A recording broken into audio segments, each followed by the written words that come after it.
आमचे बंकटलाल अग्रवाल आणि त्यांच्या समवेत महाराज पितांबरजी त्याच शेगाव मध्ये असणारं एक भगवान शंकराचं मंदिर आहे।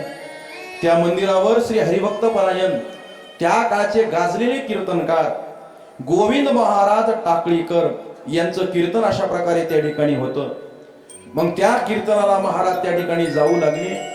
पण त्याच शिव मंदिराच्या मागे एक लिंबाचं झाड होतं। त्या लिंबाच्या झाडाखाली बंकटलालजी आणि पितांबरजींना आणि बंकटलालजी ही चर्चा करत जात होते बरं का पितांबरजींसोबत, की असा असा महात्मा आम्हाला 3 दिवस अगोदर दिसला होता, तो अजून दिसत नाही, तो भेटला पाहिजे म्हणून हे विचार ही चर्चा करत असताना जाऊन पाहतात तर काय, तेच गजानन महाराज त्या शिव मंदिराच्या मागे लिंबाच्या झाडाखाली त्यांना बसलेले दिसले। मग कशाचे कीर्तन गेले उभयता धावून, हे दोघही महाराज त्या ठिकाणी तिथं गेले, गजानन महाराजांचं दर्शन घेतलं। सर्व भावे लोभ्य आवडे हे धन, तैसे नारायण आम्हा परी। महाराज लोभी माणसाला जसं धन आवडते तसं भक्ताला देव संत आवडतात। त्या आवडीनं महाराज त्या ठिकाणी गजानन महाराजांच्या दर्शनाला ते गेले। दासगणू महाराज उदाहरण देतात, जसं स्वाती धन आलं की चातकाला आनंद, पावसाचे ढग आकाशात जमा झाले की मोराला आनंद, तसं बंकटलालजींना गजानन महाराजांना पाहून आनंद झाला। आनंद अशा प्रकारे त्या ठिकाणी झाला आणि अशा प्रकारे त्यांचं दर्शन त्या ठिकाणी घेतलं आणि दर्शन घेऊन त्या ठिकाणी बसणार तोच गजानन महाराज म्हणले, जा कीर्तन चालू आहे, जाऊन कीर्तनाला अशा प्रकारे त्या ठिकाणी बसा। हो महाराज जातो, पण बऱ्याच दिवसानंतर तुमचे पुन्हा दर्शन झालंय, काही तुम्हाला खायला आणू का? आता गजानन महाराजांना थोडी माहित होतं शेजारच्या माळणीच्या घरामध्ये काय स्वयंपाक आहे, पण दिव्य दृष्टी प्राप्त असणारे गजानन महाराज त्या ठिकाणी महाराज म्हणतात, हो जा त्या माळणीच्या घरातली चून आणि भाकर घेऊन या। असं म्हणलं की महाराज गेले, खरंच पाहतात तर काय, त्या माळणीच्या घरातला स्वयंपाक काय होता त्या दिवशीचा, चून भाकरीचाच होता।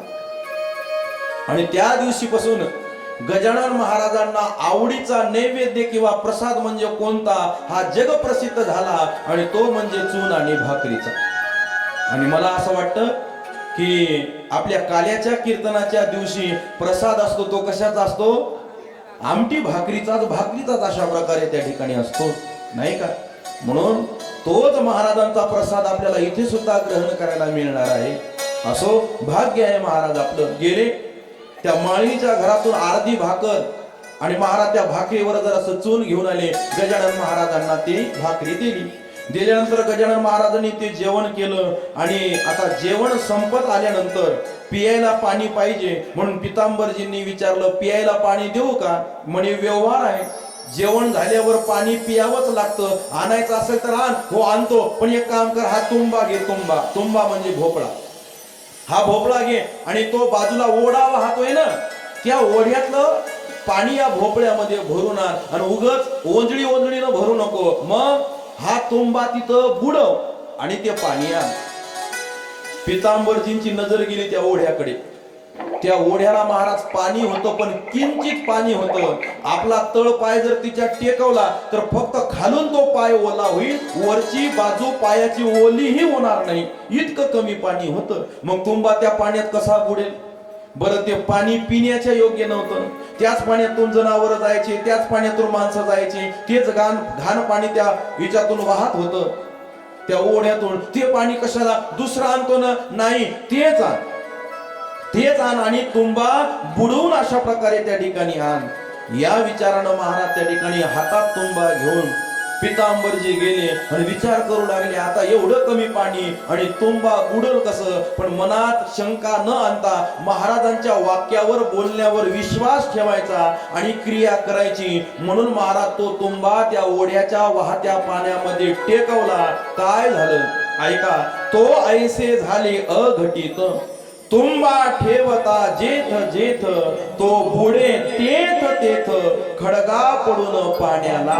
1 इंच सुद्धा पाणी वाहत नव्हतं, पण पितांबरजी जिथं जिथं तो तुंबा टेकवायचे तो तुंबा पूर्ण पाण्यात बुडायचा. हा चमत्कार म्हणजे महाराज आमच्या गजानन महाराजांचा आहे. हा साक्षात्कार म्हणजे महाराज आमच्या गजानन महाराजांचा आहे. मग महाराज अजूनच श्रद्धा वाढली, विश्वास वाढला. नंतर पाणी पिलं आणि पाणी पिल्यानंतर गजानन महाराजांनी बंकटलालजींकडे पाहिलं. चिकन सुपारी दे ना, चिकन सुपारी. असं म्हणल्यावर बंकटलालजींनी खिशामध्ये हात घातला आणि अशा मुठीमध्ये त्या सुपाऱ्या काढल्या आणि गजानन महाराजाच्या हातात सोडल्या. पण त्या सुपारी सोबत सोबत काही त्या काळचे नाणी, पैसे, रुपये ते पण गजानन महाराजांच्या हातात पडले. खडकू, दमडी, दुदंडी, व्याघ्रांबरी असे ते मुसलमानी नाणे होते म्हणतात त्या काळचे. ते गजानन महाराजांच्या हातात पडले. पण ऐका, हा खरा गजानन महाराजांचा चमत्कार आहे. काय? फक्त सुपारी घेतली आणि पैसे वापस देऊन टाकले. हे नाणे तुमचे व्यवहारी, मला न त्याची जरुरी. गजानन महाराज म्हणतात, अरे नाणं तुमच्या व्यवहारात कामा पडतं, मला याच्याशी काही घेणं देणं नाही. मला काय पाहिजे? भाव भक्ती नाण्यावरी संतुष्ट मी राहत असे. मला फक्त जो भाव तुमचा नाण्यावर आहे तसाच भाव तुमचा माझ्यावर पाहिजे. मला तुमचे पैसे पाहिजे नाही, मला तुमची संपत्ती पाहिजे नाही. बस स्टँडवर एक महात्मा उतरले, भगवे कपडे घालून, दाढी वाढलेली, जटा वाढलेला, भस्म लावलेलं, हातामध्ये कमंडलू, पायामध्ये खडावा. महाराज असं व्यक्तिमत्व पाहिलं की आपलं मन परिवर्तित होतं. लोक त्यांच्या पाया पडू लागले. एका माणसानं पाया पडून खिशातून 10ची नोट काढली आणि भावभक्ती अंतकरणानं त्या महाराजाच्या पायावर ठेवली. महाराज लालबुंद डोळे केले. मूर्खा, माझ्या पायावर पैसे ठेवतो? त्याला वाटलं हे महाराज फार वैरागी आहेत की काय, पैशाला हातच लावत नाहीत की काय, पैसे घेतच नाहीत की काय. महाराज चुकलं, माझी चूक झाली, पण या चुकीची सुधारणा कशी करू? माझ्या पायावरचे पैसे उचल आणि माझ्या खिशात घाल. खेटरानं मारलं पाहिजे, खिशात घाल. महाराज हे दिसतं वैराग्य, महाराज काही कामा नाही. पण महाराजांचं वैराग्य हे अंतकरणातलं वैराग्य होतं. पैशाचा स्वीकार केला नाही. महाराज बच्चूलालजीनं अकोल्याला सगळ्या अंगात 10 बोटात 10 अंगठ्या घातल्या होत्या गजानन महाराजांच्या. अंगात अलंकार घातले होते गजानन महाराजांच्या. पण गजानन महाराज काय म्हटले? मला काय पोळ्याचा बैल समजलं? मी का पोळ्याचा बैल आहे एवढं मला सजवलं, हे मला नको. सगळी महाराज अलंकार संपत्ती गजानन महाराजांनी काढून टाकली. जे अंगावर वस्त्र ठेवत नव्हते ते दागदागिने ठेवतील का? इतकं वैराग्य महाराज आमच्या गजानन महाराजांना अशा प्रकारे त्या ठिकाणी प्राप्त झालं होतं. म्हणून असे असणारे आमचे गजानन महाराज, हे चरित्र आमच्या गजानन महाराजांचं अशा प्रकारे त्या ठिकाणी आहे. जा तुम्ही कीर्तनाला जा, असं म्हणून महाराज त्या ठिकाणी आता कीर्तनाच्या त्या मंदिराच्या सभागृहामध्ये जाऊन बसलेले आहेत. कोण? बंकटलालजी आणि पितांबरजी अशा प्रकारे. म्हणून कीर्तनाला गोविंदबुवा टाकडीकडे उभे राहिल्यानंतर एकादश स्कंदासला हंस गीतेतला एक श्लोक महाराज त्यांनी घेतला आणि घेतल्यानंतर अर्धा श्लोक उच्चारल्याबरोबर पुढचा श्लोक कोण उच्चारला? बाहेर लिंबाच्या झाडाखाली बसलेल्या गजानन महाराजांनी उच्चारला. कोण आहे ते श्लोक म्हणणार? एवढं ज्ञानी या शेगाव मध्ये कोण आहे? जा त्याला घेऊन या. अजून आनंद झाला बंकटलालजींना, पळतच गेले. महाराज चला, तुम्हाला कीर्तनकार बुवांनी बोलवलं. आजही महाराज नियम आहे, शेगाव मध्ये गेलेल्या कीर्तनकारांना महाराज नाहीत म्हणत, बुवा म्हणतात. का?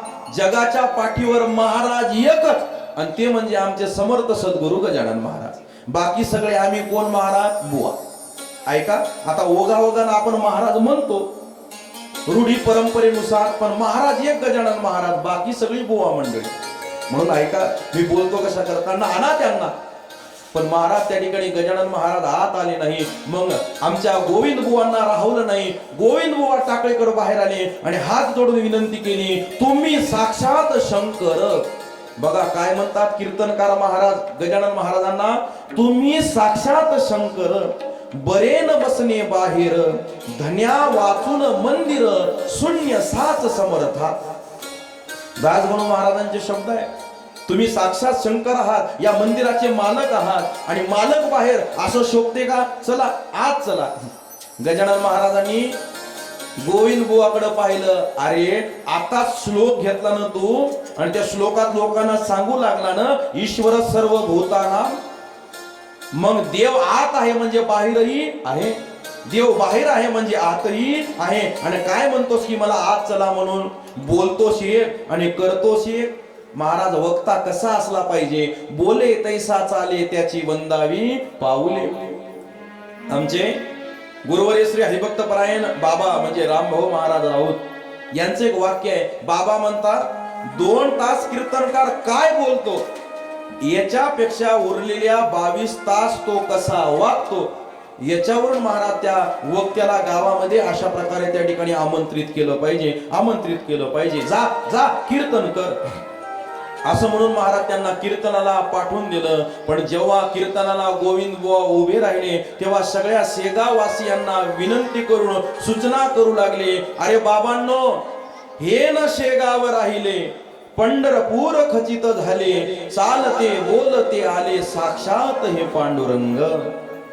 गजानन महाराज म्हणजे गजानन महाराज नाही, हे साक्षात पांडुरंग परमात्मा आहे. म्हणून शेगावला विदर्भाची पंढरी म्हटल्या गेलं. म्हणून महाराज तुमचं आमचं भाग्य की आपण भाग्यवान या महाराष्ट्रामध्ये गजानन महाराज या शेगाव नगरीमध्ये प्रगट झाले. आणि याची सूचना साक्षात कोणी केली? याची सूचना साक्षात गोविंद बुवा टाकळीकरांनी अशा प्रकारे केलेली आहे. म्हणून हा आनंद महाराज तुम्हा आम्हाला निश्चित झालेला आहे. म्हणून हा आनंद आपल्याला साजरा करायचा आहे.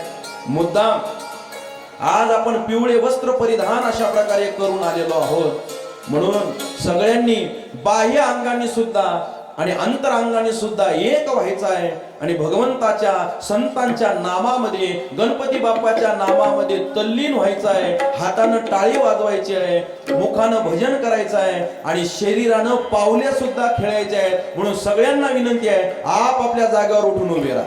चला या.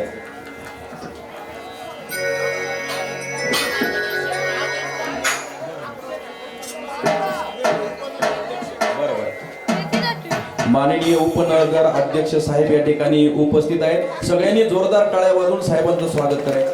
वैजापूर नगरपालिकेचे माजी उपनगराध्यक्ष विद्यमान नगरसेवक साबीरभाई या ठिकाणी आलेले आहेत, महाराजांचं पूजन करत आहेत. त्यांच्या समेत बळीरामभाऊ राजपूत आपण सुद्धा आपणही महाराजांचे आशीर्वाद घ्यावेत.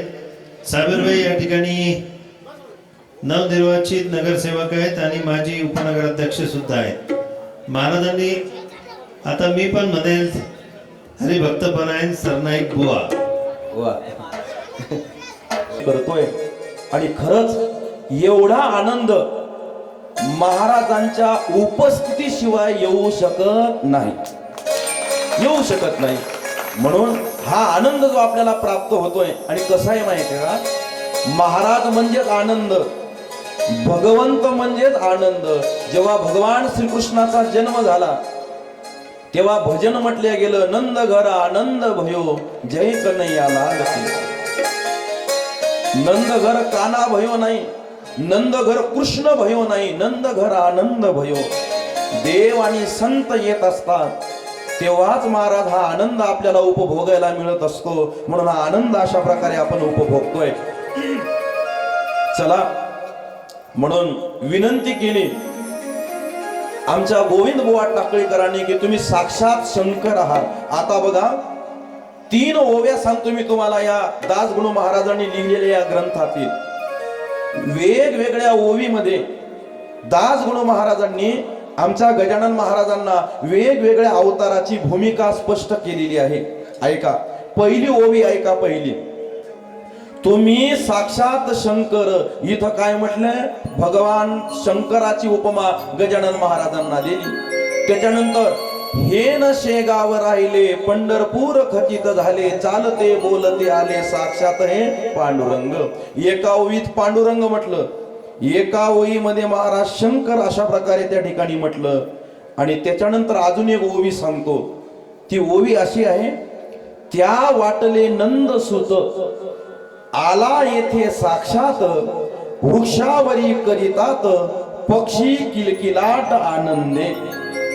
या ओवीमध्ये दासगणू महाराजांनी गजानन महाराजांना काय म्हटलं? नंदसूत म्हणजे श्रीकृष्ण. एकदा कृष्ण म्हटलं, एकदा पांडुरंग म्हटलं, एकदा शंकर म्हटलं, म्हणजे सगळ्या भगवंताचे अवतार म्हणजे आमचे साक्षात गजानन महाराज आहेत असं म्हणायला महाराज काही अर्थ नाही. काही मनात अर्थ आणण्याची गरज नाही, काही मनात शंका आणण्याची गरज नाही. का? कारण प्रमाणानिशी ओवी नशी. मी तुम्हाला ते स्पष्ट करून सांगण्याचा प्रयत्न करतोय. चला, तो कार्यभार संपूनही 3 दिवस झाले.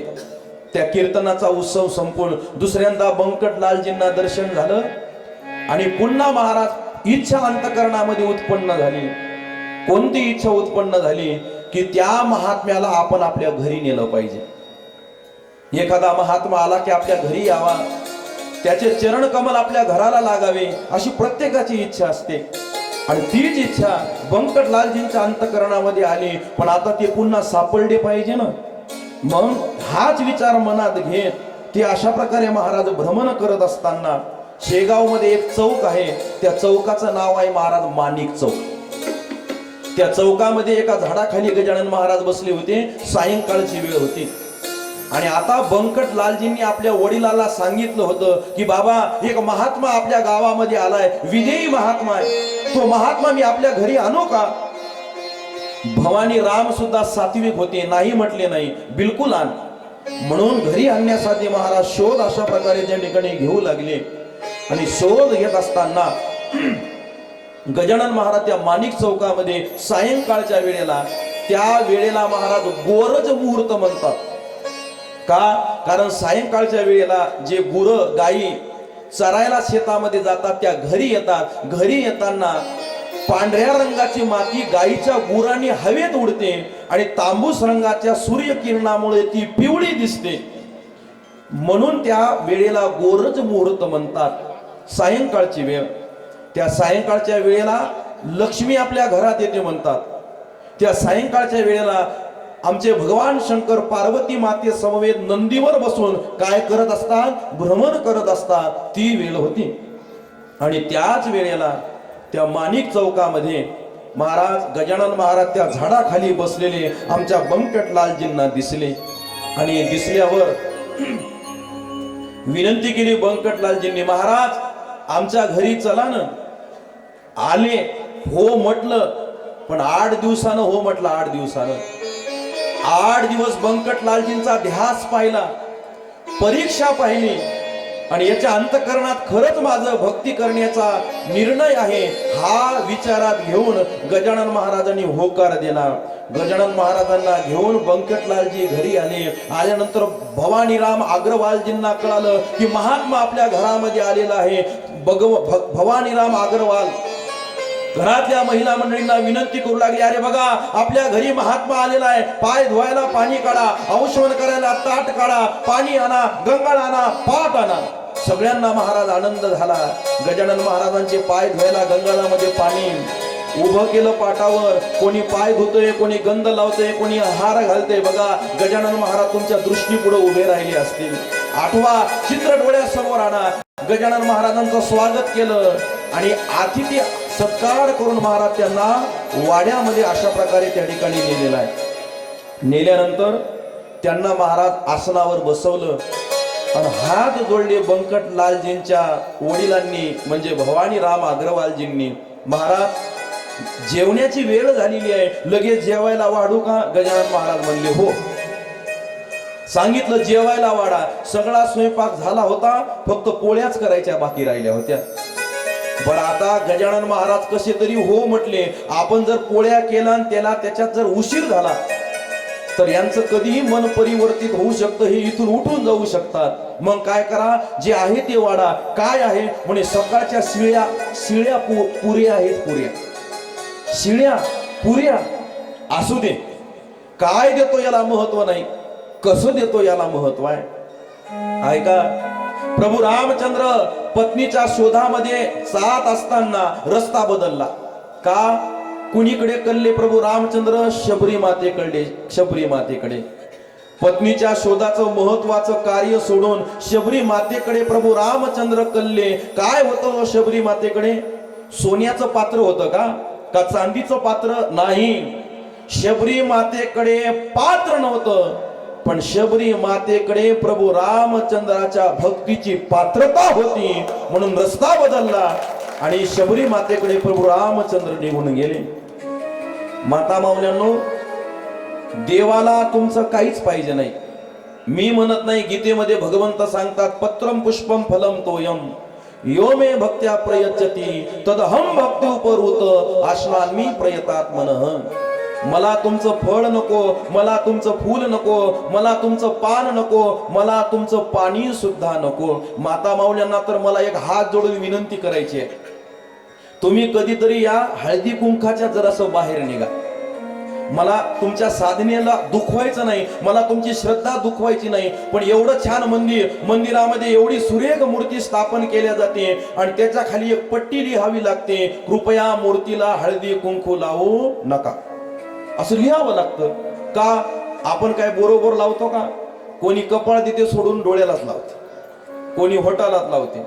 अहो, गावात आम्ही भागवत कथा करायला गेल्यावर शेवटच्या दिवशी गावामध्ये प्रदक्षिणा, आम्ही त्या पाटावर जाऊन उभं राहिलं की महिला मंडळी आक्रमण. अरे, हिचं डोकं तिच्या डोक्याला, तिचं डोकं हिच्या डोक्याला. एका गावाचं धोतरच पेटलं माझं.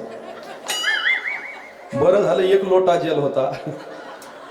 काय करावं?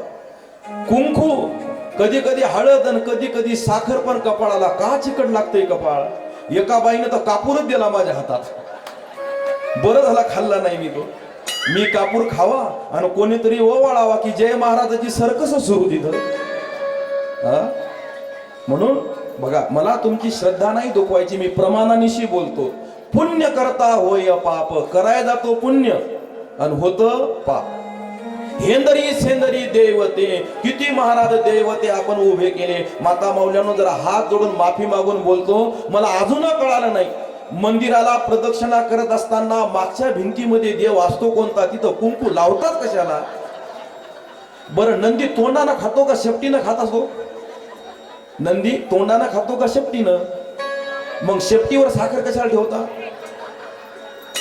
एक रात्र साखरेचं पाणी करा आणि अंगाला लावून झोपा. बरं, मुंगळे झोपू देतील का?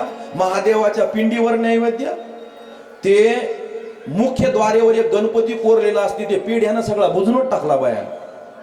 म्हणून जरा ऐका, मंदिर कशाला म्हणतात? साधना पाहिजे नाही महाराज देवाला. हे श्रावण महिन्यामध्ये बेलाचं झाड असं थरथर थरथर थरथर थरथर थरथर कापतो. रविवारी फोन कुठा? शेतात. येता येता बेल आणता का? हे आकडे कुठून शोधून काढले का? 108, 777, 1111. का? मला महादेवाच्या पिंडीवर बेल व्हायचा. त्याला वेळ असते का पानं तोडायला? ते आणते फांद्या तोडून. कितीही महादेवाची पिंड बुजायची गरज नाही. आमच्या महाराजांनी महादेवाची साधना सांगितली. काय करा? एक बिल्वदल, फक्त एक बिल्वदल. ऐका ऐका, मी बोलतो कशा करताना. एक पसा पाणी, एक बिल्वदल, पूजन केवळ सोपे बहु. बस. का? कारण पिंडीवर जर बेलपत्र नसलं तर त्या पिंडीचं दर्शन घेऊ नाही. म्हणून त्या पिंडीवर काय असलं पाहिजे? एक बिल्वपत्र असलं पाहिजे. इथं झाडाच्या झाड भोंडे झाले नो. ऐका ऐका, महादेवाच्या पिंडीवर बेल वाहून महादेव प्रसन्न होईल मला सांगता येत नाही, पण त्या मंदिराच्या प्रांगणामध्ये जर एखादं बेलाचं झाड लावून ते वाढवलं, निश्चित महादेव प्रसन्न झाल्याशिवाय राहणार नाही. झाड तोडून नाही, झाड लावून. वृक्षवल्ली आम्हा सोयरी वनचरे. म्हणून ही साधना करत असताना देवाला तुम्ही काय देता, संताला तुम्ही काय देता, याच्याही पेक्षा महाराज कसं, अहो शिळे चंदोमुखी नाचे, शिळे